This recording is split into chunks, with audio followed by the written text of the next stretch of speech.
आकाशवाणी भोपाल से प्रस्तुत है प्रादेशिक समाचार।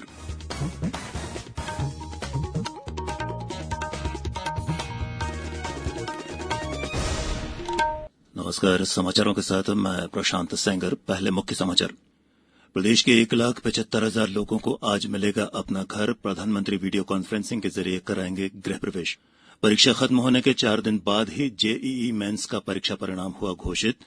डबरा में बनेगा मालवाहक विमानों का अड्डा, मुख्यमंत्री ने की घोषणा। प्रदेश में मरीजों की बढ़ती संख्या के बीच अब तक 63,000 से अधिक लोग कोरोना संक्रमण से मुक्त हुए और राज्य में 21 सितंबर से खुलेंगे 9वीं से 12वीं तक के स्कूल। और अब समाचार विस्तार से। प्रधानमंत्री नरेंद्र मोदी आज प्रदेश में प्रधानमंत्री आवास योजना ग्रामीण के अंतर्गत बनाए गए 1,75,000 मकानों का उद्घाटन करेंगे। ये सभी मकान कोविड महामारी की चुनौती के दौरान बनाए गए हैं। श्री मोदी इन नए मकानों में परिवारों के गृह प्रवेश संबंधी आयोजन में भी भाग लेंगे। वीडियो कॉन्फ्रेंस के माध्यम से इस आयोजन में मुख्यमंत्री शिवराज सिंह चौहान भी शामिल होंगे। वर्ष 2022 तक सबके लिए मकान के मोदी सरकार के लक्ष्य के अंतर्गत अब तक देश भर में 1,14,00,000 मकान बनाए गए हैं। प्रदेश में भी 17 लाख निर्धन परिवारों को इस योजना का लाभ मिला है। हमारे संवाददाता ने बताया है कि इस अवसर पर प्रधानमंत्री सीधी, सिंगरौली और ग्वालियर के हितग्राहियों से भी बात करेंगे। खास बात यह है कि इन सभी घरों को कोविड-19 महामारी की अवधि के दौरान बनाया या पूरा किया गया है। मुख्यमंत्री शिवराज सिंह चौहान ने कहा कि आज इन परिवारों के लिए एक नए जीवन की शुरुआत होगी। कार्यक्रम सुबह 11 बजे प्रारंभ होगा। पंचायत प्रतिनिधि और ग्रामीण भी इस गृह प्रवेश कार्यक्रम में कोरोना संक्रमण को रोकने के लिए जरूरी सावधानी बरतते हुए शामिल हो सकते हैं।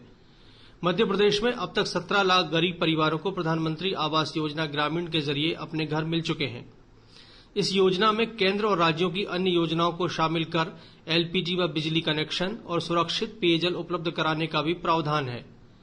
मध्य प्रदेश सरकार ने भी अपने समृद्ध पर्यावास अभियान के माध्यम से अन्य लाभ प्रदान करने के लिए सामाजिक सुरक्षा, पेंशन योजना, राशन कार्ड, प्रधानमंत्री कौशल विकास योजना, राष्ट्रीय ग्रामीण आजीविका मिशन जैसी 17 अन्य योजनाओं को भी इसमें शामिल किया है।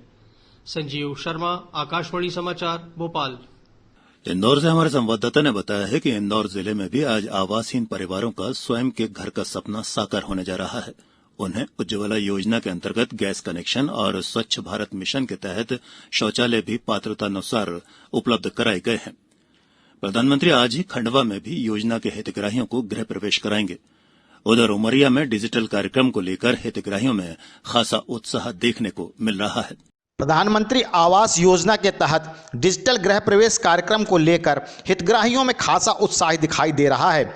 योजना के लाभार्थियों ने अपने बनाए हुए घरों को जहां वंदनवार, गुब्बारों, रंगोली से सजाया है, वहीं महिलाएं परंपरागत गीत, मंगल गान गाकर कार्यक्रम का पूरे उत्साह से स्वागत करेंगी। कलेक्टर संजीव श्रीवास्तव ने बताया कि कोरोना संक्रमण काल के दौरान जिले के 6,956 हितग्राहियों के स्वयं के पक्के आवास बनने के सपने पूरे हुए हैं। आज जिले के सभी ग्राम पंचायतों में गृह प्रवेशम के कार्यक्रम आयोजित किए जा रहे हैं, जिसमें सोशल डिस्टेंस का पालन करते हुए ग्रामवासी भी सम्मिलित होंगे। आकाशवाणी समाचार के लिए उमरिया से मैं संतोष गुप्ता। प्रदेश के आगरमालवा में 876, शिवपुरी में 3,805, कटनी में 4,109, मुरैना में 848 और रायसेन में 3,500 हितग्राहियों को गृह प्रवेश आज कराया जाएगा।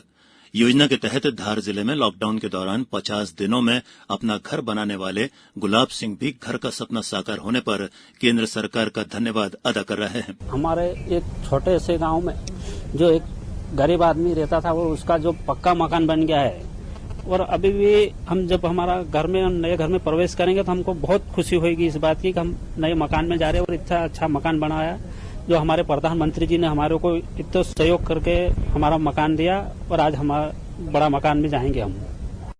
अतिवृष्टि और बाढ़ प्रभावित क्षेत्रों का निरीक्षण करने आए केंद्रीय दल ने कल हरदा और देवास के ग्रामीण क्षेत्रों का दौरा कर वहां हुए नुकसान का आकलन किया। इस दौरान कृषि मंत्री कमल पटेल ने दल को अतिवृष्टि और बाढ़ के दौरान राज्य सरकार द्वारा चलाए गए राहत कार्यों से भी अवगत कराया। कृषि मंत्री ने बताया कि बाढ़ से क्षतिग्रस्त प्रारंभिक अनुमान लगभग 10,000 करोड़ रुपए है। उन्होंने केंद्रीय दल से प्रदेश को विशेष राहत पैकेज देने की भी मांग की। राष्ट्रीय परीक्षा एजेंसी एनटीए ने इंजीनियरिंग में दाखिले के लिए संयुक्त प्रवेश परीक्षा जेईई मेंस के महज चौथे दिन ही इसका परीक्षा परिणाम घोषित कर दिया है।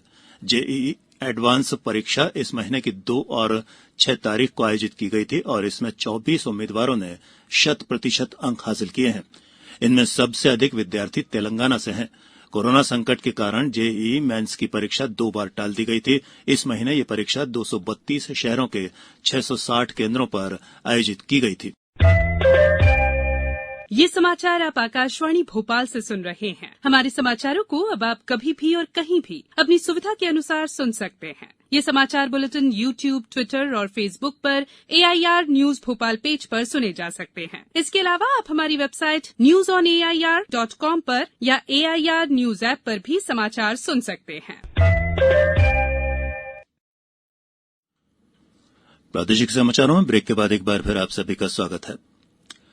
मुख्यमंत्री शिवराज सिंह चौहान ने कहा है कि सरकार डबरा क्षेत्र में एयर कार्गो हब यानी मालवाहक विमानों का अड्डा स्थापित करेगी। उन्होंने कहा कि अगले 3 साल के भीतर दतिया की तरह डबरा को भी विकास में अग्रणी बनाया जाएगा। श्री चौहान कल शाम ग्वालियर जिले के डबरा में आयोजित एक समारोह को संबोधित कर रहे थे। इस दौरान उन्होंने लगभग 167 करोड़ रुपए के विकास कार्यों का लोकार्पण और शिलान्यास किया। कार्यक्रम में केंद्रीय कृषि मंत्री नरेंद्र सिंह तोमर और सांसद ज्योतिरादित्य सिंधिया के साथ ही गृह मंत्री डॉक्टर नरोत्तम मिश्रा और महिला और बाल विकास मंत्री इमरती देवी भी मौजूद थीं। मुख्यमंत्री आज मुरैना में कलेक्ट्रेट भवन का लोकार्पण करेंगे। इस दौरान वे 306 करोड़ रुपए के विकास कार्यों की नींव भी रखेंगे। प्रदेश में अब तक 63,000 से अधिक कोरोना संक्रमित लोग स्वस्थ हो चुके हैं, जबकि राज्य में संक्रमितों का कुल आंकड़ा 84,000 से ज्यादा हो गया है। सबसे ज्यादा प्रभावित इंदौर में 341 नए मरीज मिले हैं। वहीं 113 मरीजों के संक्रमण मुक्त होने पर उन्हें विभिन्न अस्पतालों से छुट्टी दी गई है। जिले में अब तक 11,204 मरीज स्वस्थ होकर घर लौट चुके हैं। उज्जैन में कल 30 नए मरीज स्वस्थ हुए। वहीं 37 नए प्रकरण सामने आने से प्रभावितों की संख्या कुल 2,183 हो गई है। वहीं धार में 49 नए मरीज मिले हैं। उधर मंडला में 72 लोगों के स्वस्थ होने पर उन्हें अस्पताल से छुट्टी दी गई है। प्राप्त खबरों के अनुसार पन्ना में 19, नीमच में 21, बैतूल में 49, मुरैना में 19, मंदसौर में 23, ग्वालियर में 208, दतिया में 26 और कटनी में 31 नए मरीजों का पता चला है।